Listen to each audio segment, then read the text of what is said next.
तब मेरा ऐसा मन किया था जब मैं भी अपने फेज आप ही की तरह था, तो कई बार बहुत मन करता था, बोलता कि यार सुसाइड कर लूं और मैं कुछ छोड़ के चला जाऊं, घर छोड़ के चला जाऊं, सुसाइड कर लूं, मैं ये कर लूं। ये जब फेलियर होते थे, मैं कई बार एसएसबी जाता था, कभी स्क्रीनिंग आउट हो जाता था, कभी कॉन्फ्रेंस आउट हो जाता था।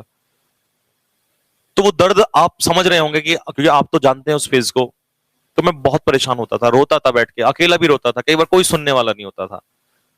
मैं तो आपके बड़े भाई की तरह खड़ा हुआ हूं, आप मुझे सुना सकते हैं, मेरी कोई सुनने वाला नहीं था बेटा। तो मैं सोचता था कि काश कोई मेरा बड़ा भाई होता और मुझे वो समझाता, काश वो भी मैं उसके कंधे पे सर रख के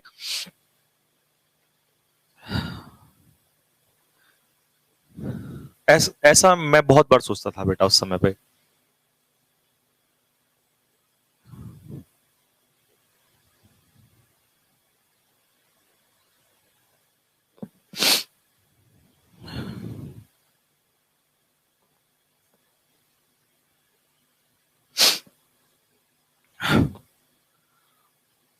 क्योंकि बच्चों, सबसे बड़ी चीज पता है क्या है? बहुत सारे लोगों को इस समय इस भारत में ये नहीं पता चल रहा कि इतनी सारी मेहनत फ्री ऑफ कॉस्ट सर पढ़ा रहे हैं, कोई चार्ज नहीं लेते, कोई पैसा नहीं लेते। शायद देखो बच्चे, जिसने कभी मुसीबत ना देखी हो, तो वो इंसान शायद इन सब चीजों को नहीं समझ पाएगा। मैं उस दौर से गुजरा हूं जहां मैं, पता है आप लोगों को,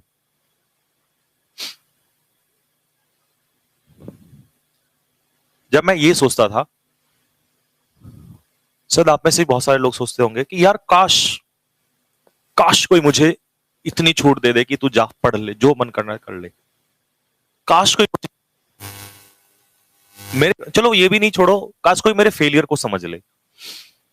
क्योंकि इंसान पता क्या है, इस दुनिया में फेलियर को समझने वाले बहुत कम लोग होते हैं बेटा।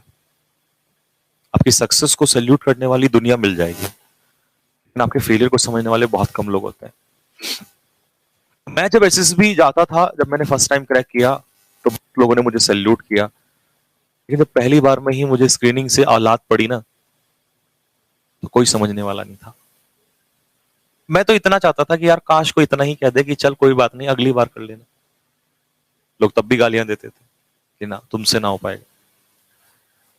और हमारा दिल यही कहता था कि यार हमसे क्यों नहीं हो पाएगा, जब हमसे नहीं होगा तो किसी से नहीं होगा। हमें ऐसी क्या कमी है भाई। फिर दोबारा पेपर दिया, फिर से निकाला, फिर गए, फिर कॉन्फ्रेंस आउट। दिल बार बार ये कहता था कि ऐसा क्या कर दिया। ऊपर वाले को मैं तो खैर आपके सामने खुला बोलूंगा, मैं ऊपर वाले को भी बहुत ब्लेम करता था कि मेरे साथ गलत कर रहा है। तो उस समय एक ही बात आती थी कि काश कोई तो सहारा दे दे यार, कोई तो कंधे पे सर रख के ऐसे रोने का मन करता कि यार कोई तो कह दे, वाह मेरे बच्चे, वाह मेरे शेर, चल कोई बात नहीं आगे बढ़। ऐसा नहीं है, माता पिता कहते थे, लेकिन उनको भी क्या जवाब दें, उनकी तो गलती नहीं थी ना।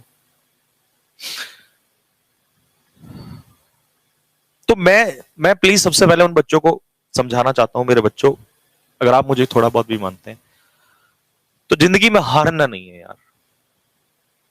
क्यों नहीं हारना? क्योंकि तुमने 12-12 घंटे क्लास ली है बैठ के, पता है आपको। वो रात के 2 बजे वाली क्लास मेरे को याद है, जब आंखें लाल होती थी और तुम सारे बैठे हुए थे, पता है। मैं उसी दिन समझ गया था कि आप सभी बहुत मेहनत करने वाले हैं। आपको एक ऐसा लीडर चाहिए जो आपके आगे चले। तो यार क्या हुआ अगर कोई पेपर खराब हो गया? अगर कोई पेपर खराब हो गया तो क्या उससे तुम्हारा टैलेंट खत्म हो गया क्या? क्या मुझे एसएसबी वालों ने निकाल दिया था तो क्या मैंने जिंदगी में जीना छोड़ दिया? मैंने काम, मैं तो उतना और खतरनाक होता चला गया। क्या डॉक्टर एपीजे अब्दुल कलाम को निकाला एसएसबी से तो क्या वो उनके अंदर टैलेंट नहीं था? यार वो तीनों सेनाओं के मालिक बन बैठे। मैं यही कहना चाह रहा हूं, अब बहुत ही प्यारे बच्चे हो, बहुत मेहनती हो, और फिर वही बात, अभी माता पिता के सपने कंधे, अपने कंधे पर हैं। यहां नहीं तो कहीं और मारेंगे, और जब तक तोड़ेंगे नहीं तब तक छोड़ेंगे नहीं। मैं आपका कमांडर आपसे वादा करता हूं, मैं फिर लौट के आऊंगा कुछ दिनों में। आप मेरी मुसीबत को थोड़ा सा समझेंगे अभी। शायद बहुत सारे बच्चों को ऐसा लग रहा होगा कि मैं झूठ या कुछ भी, लेकिन बच्चों, मैंने अपनी जिंदगी में कभी इतनी मेहनत नहीं करी। 12-12 घंटे में कभी नहीं खड़ा रहा। मैं ऑफलाइन पढ़ाता था 10 साल से। शायद बहुत सारे टीचर जब आते हैं 2 साल, 4 साल, 5 साल, मेरे को वो समय हो गया जिस समय अब से 10 साल हो गया पढ़ाते हुए।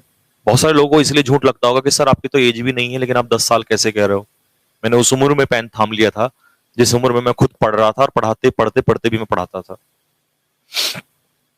तो मैं आपसे सिर्फ एक ही रिक्वेस्ट करना चाहता हूँ, क्योंकि मैं, पता है मैं कितना थोड़ा इमोशनल क्यों हो रहा हूँ, क्योंकि मेरे पास कई बच्चों के जब कॉल आए ना, और मैं उनको सच में, मैं बहुत परेशान हो गया।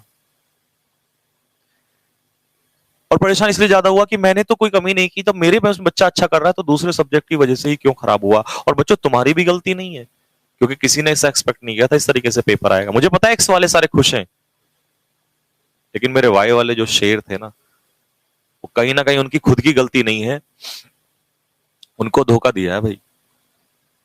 देखो, जिनका पेपर बचा हुआ है ना अभी, एक एक अटेम्प्ट भी जिनके पास बचा हुआ है, वो तो ये सोच लेना कि इस बार तबाही होगी, तबाही, और इस तबाही को कोई रोक नहीं पाएगा। लेकिन बच्चों, जिनके पास लास्ट अटेम्प्ट नहीं था ना, तुम टेंशन मत लेना। जिंदगी में बहुत सारी चीजें हैं, कुछ और करेंगे, कुछ नई चीज की तरफ चलेंगे, और वहां जाके तबाही करेंगे। आपको हारना नहीं है, तुम्हें मेरी कसम है, तुम्हें अपने माता पिता की कसम है बेटा, तुमने उनके सपने की कसम है, जिन्होंने तुम्हें पैदा किया ना, इतना बड़ा किया। हार मत जाना। बस ये सोच लो कि भले ही थोड़ा समय लगेगा, और लेकिन कहते हैं कि घायल शेर जब उठ के आता है ना, तो और खतरनाक होता है। और तुम मेरे वही शेर हो इस समय पर। ठीक है बच्चों, तो आपसे फिर मैं बात करूंगा। अब मैं बात करता हूं उन लोगों से